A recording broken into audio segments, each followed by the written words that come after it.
Could you give some examples of your approach and what you've been using and the different ways of teaching negotiation that you've basically employed in your field? It's yeah, yeah, I mean, I've been teaching negotiation probably for about 20, certainly over 20 years now. I mean, I started doing it in WPP, started writing a lot of my own stuff. Obviously worked with, the best of the best in many ways of external training providers and academics. And of course, the mantra through my entire career has always been steal with pride. I mean, take the best of what you can find there and mold it and shape it to your own circumstance and your own experience and whatever, we've played around over the years with face-to-face training, online training, class sizes, simulations in the real world, simulations not in the real world, all sorts of things, in terms of how to bring this skill to life. And I think one of my surprises, I guess, over teaching negotiation and coaching negotiation, because in many ways teaching I find interesting, coaching I find fascinating, Mm. because coaching, you're bringing it really to life, in the context of a real negotiation, as opposed to talking somewhat theoretically in the classroom. And often I'll follow up training with coaching, small teams or individuals or whatever. But what I found remarkably consistent is how difficult people find negotiation as a skill to do well. It is one of these things that is intellectually fascinating for a lot of people. And intellectually, it's actually very easy to get your head around. I mean, it's not hard to read a book. I recommend books all the time. People or Harvard papers or research papers of various kinds. And there's some great stuff written out there. And you read it and you nod and you go, yeah, I get, I get that.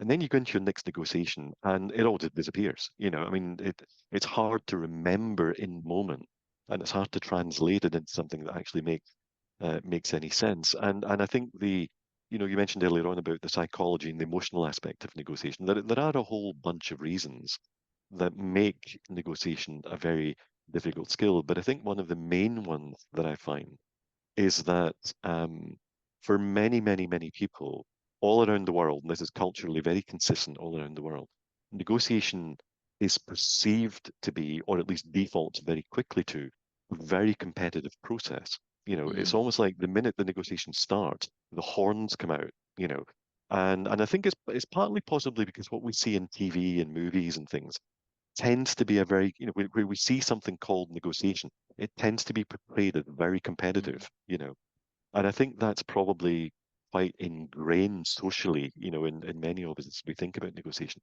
But I see mild-mannered, gentle people, and you go into a simulation, and suddenly off they go, and they forget all the stuff we've been talking about, and immediately it becomes very competitive. They take positions and they defend those positions and they argue and they make proposals which are fabulous for them, but they mean nothing to the other side because the other side then gets pissed off and the whole temperature of the thing starts to rise. And it happens remarkably consistently. Mm. And I think that's been one of the big ahas for me, that Yeah. that it's not that people intellectually don't get it. It's not that they're not bright enough. These are extremely bright, very, very capable, often very senior and very talented people.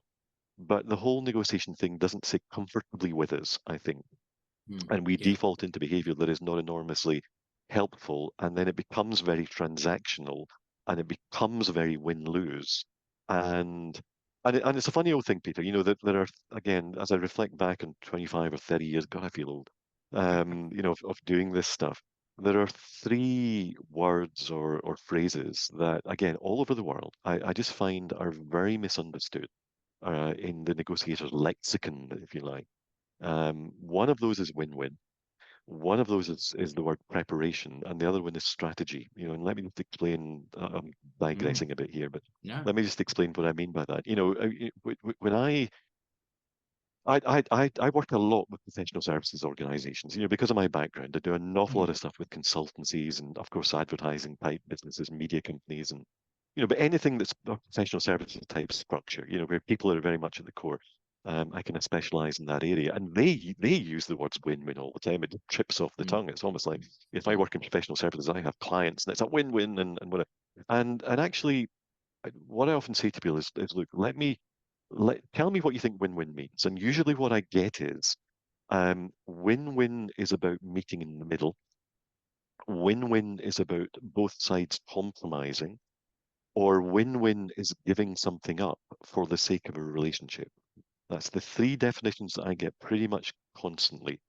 And what I often say to, and I often ask this question at the beginning of a training course, what I often say to people is, look, we will unpack what win-win actually means, but what I can tell you now is none of those three.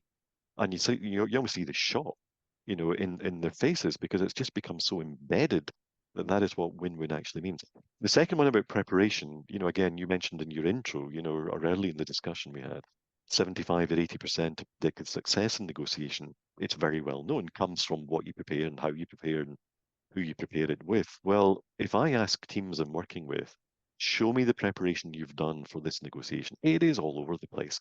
There is Mm. very little understanding, at least in the commercial world, there is very little understanding of what effect preparation looks like, substantively, or who should be involved, or what should the output of it should be, or how we should use that output.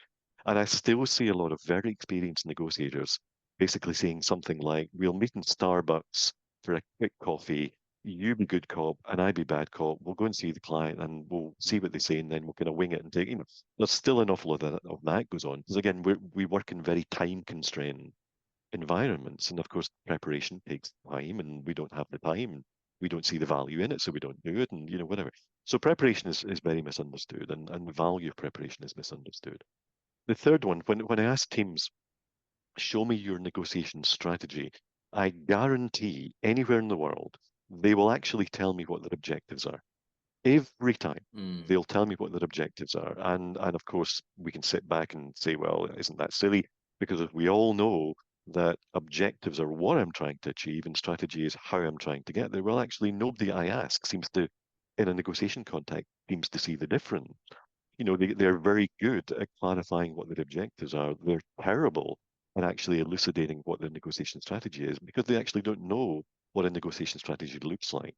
So win-win preparation and strategy are massively misunderstood. And in many ways, that kind of forms the basis of how I teach, because I've worked with external training organizations where they say things like, well, over this training course, we're going to give you 135 skill tips and it's all fabulous stuff. And they do, they absolutely do deliver against the promise. But a long time ago, I kind of took a step back and I thought, you know what? For Joe Average Negotiator, how many of those 135 skills tips are they going to remember Exactly. when they're sitting in front of an aggressive procurement team? And so what I try and do is I try and break negotiation training down into, most people I work with don't want to be ninja negotiators. They don't want to be, sort of superstars of the negotiation world. They've got day jobs. They've got day jobs that involve keeping clients happy and selling and whatever. And negotiation is only a small part of what they do. So what I try to do is I try to break negotiation down into relatively straightforward, memorable things that Mm. actually have a disproportionate impact. It's the 80-20 thing, of the 135 skills tips, 80% of the value will come from 20% of the 135. So let's focus on that 20% and really get that 20% working well. And again, from a training point of view, one of the choices that trainers always have, because again, it's been very well researched that the best way to learn negotiation is by doing it. Mm. That's why simulation-based negotiation training is so prevalent because, the best way by far is to do it. The second best way, by the way, is to watch someone else doing it. Ideally, watching someone else doing it while having a frame of reference around what it is you're looking for, as opposed to just watching it for entertainment purposes. The third best way is to listen to somebody like me or you, pontificating about this. And then, of course, you go down reading and whatever. But simulation-based negotiation training is by far and away the best way of doing it. And you've then got that basic choice of do you do simulations close to the real world of the people you're trying to train, or do you do simulations in a parallel universe because you're using the simulations to illustrate, if you like, Mm. purposes? Now, I've done both. I've done both over many, many years. I've come down again, through experience, I've simply come down firmly into the close to the real world Yeah. scenario. I think my own experience is that the easier you can make the bridge from the negotiation classroom to the sort of real conflicts that the participants are going to see when they go back to the real world, in my view, the better. Yeah. And I Yeah. spend a lot of time writing simulations for clients, and I love it. I mean, I love getting like a Mm. download from the client around here's my challenges, here's the difficult clients. Now I'll go away and I'll just write stuff. Often multi-party, often quite complex simulations. And of course, those simulations then need to be debriefed and they need to be Yeah. coached and all that sort of stuff. So my teaching style is very much a sort of real world simulation based coaching debrief. Keep class sizes small, as little as possible in transmit mode, and of course that constrains. It constrains group sizes, et Mm. cetera, et cetera. But again, I think if you're a client and you're looking to do negotiation training, I think you've got to make some decisions around, are you simply trying to get information out to a wide number of people to make them understand better, the commercial world they're in? And that's one thing. You can do that through webinars and you can do that through, sort of big Yeah. sessions with interactive chat and all that sort of stuff. That's very effective. But if the question is you're trying to change behavior through Yeah. negotiation training, Mm. then it does drive some different dynamics. It doesn't have to be face to face. It can be online.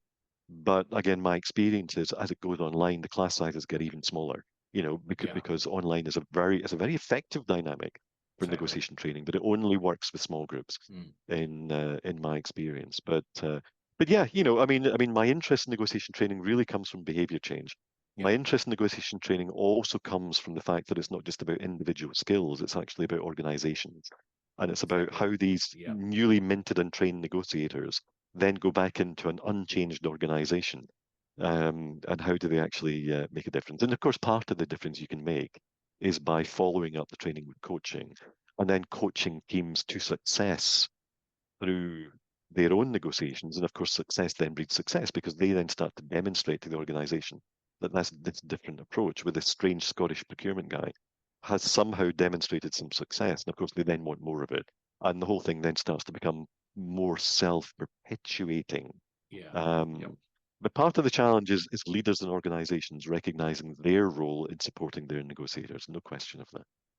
That's the key. Look, they were really valuable insights, really powerful insights. And just I suppose to recap, some of those I've picked up as well. As you said, the preparation phase is a big part of it as well. But what frustrates me, and you've hit it right in the head, was the idea around win-win. Everyone thinks it's compromise, and you read so much. The aim of negotiation is compromise, and it's, as you said, it's just not. It's really looking at suboptimal agreements, the outcome. Each party has to give something up to get to there. Instead of stepping up and how you can problem solve and create some more value there as well. The strategy was another issue, as you said. It was a really key point. I picked up on that point, and I know with a recent interview with Hal Mavis, his colleague Jim Cohn was saying, people approach negotiations, they find them hard, they want to avoid them, Mhm. and it really comes back to probably that confidence and practice and training and skill sets where they don't feel, and they see negotiation instinctively, and that's our instinctive approach, as a battle, and they go into it Yeah. and they want to avoid it. And the other issue, and again, that's where if they don't, they know they're stepping into a battle, and that's the approach they take. And I think they were really key insights. And I loved your summary there in relation to the training approaches. That resonates with me in relation to experiential training and the action learning approach. I remember years ago I mentioned that issue around a blueprint. Have your training around what you're doing, and they go back and people say, no, I don't think that'll work. It's the other cases. But if I was a crisis negotiator and I'm approaching it, well, I don't know if real estate, a case study I'm working on that is going to do that in that particular area as well. So you're really tailoring it Yeah. for that approach. So Yeah. that just really struck home to me at the same time. The idea of, you mentioned earlier, is just not theory in the books. It's the idea of practice, rehearsals, practice, and hone your skills as well. The more you do it, the better you'll refine your skill set as well. So I found that was great. The other last little bit you were talking about is the organisational competency as much as the individual, and looking at leaders that will, really promote negotiation through the organisation and support that as well. So they're really key points that I picked out of that last discussion you had, Tom. Again, you talked about, I think that covered our last question, it's about embedding negotiation learning and behaviours in the organisation. Organisational change obviously comes with that more around experiential learning and doing and tying it back into the theory as well. I suppose it's like anything, when we do it really well, we do it a lot as we come back and apply it.